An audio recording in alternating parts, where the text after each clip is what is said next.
Mango sticky রাইসের একটা review করব আজকে। আমি একটা ফ্রোজেন ম্যাঙ্গো স্টিকি রাইস কিনে নিয়ে আসছি একটা সুপার শপ থেকে। আমার মনে হলো যে আমি আপনাদের সাথে এটা রিভিউ শেয়ার করি, যদি ভালো লাগে আপনারাও কিনে খেতে পারবেন।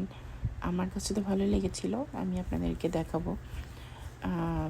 এখানে একটা স্লাইস ম্যাঙ্গো ছিল, আর এক পাশে একটু রাইস আর হচ্ছে কোকোনাট ক্রিম ছিল।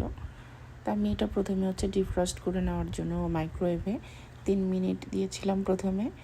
তো দেখলাম যে খুব বেশি হয়ে গেছে, তো 2 মিনিট দিলেই মনে হয় ভালো হয়। তো তারপর আমি যে একটা বলে নিয়ে নিয়েছি, দেন কোকোনাট ক্রিমটা দিয়ে আমি রাইসটাকে সুন্দর করে মেখে নিচ্ছি। এরপর আমি এটা খেয়ে টেস্ট করব। তবে আমার কাছে যেটা মনে হয় যে যদি ফ্রেশভাবে বানানো যায় ওইটা বেশি মজা হয়। তাই যে আমি খেয়ে আপনাদেরকে রিভিউটা শেয়ার করবো অবশ্যই।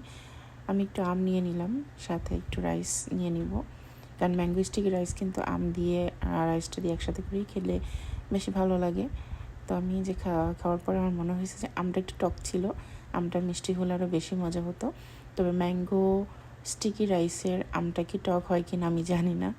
আমার কাছে এটা আমি যেহেতু প্রথমবার খেয়েছিলাম, তো আমার মনে হয় আমটা একটু মিষ্টি হলে ভালো হতো।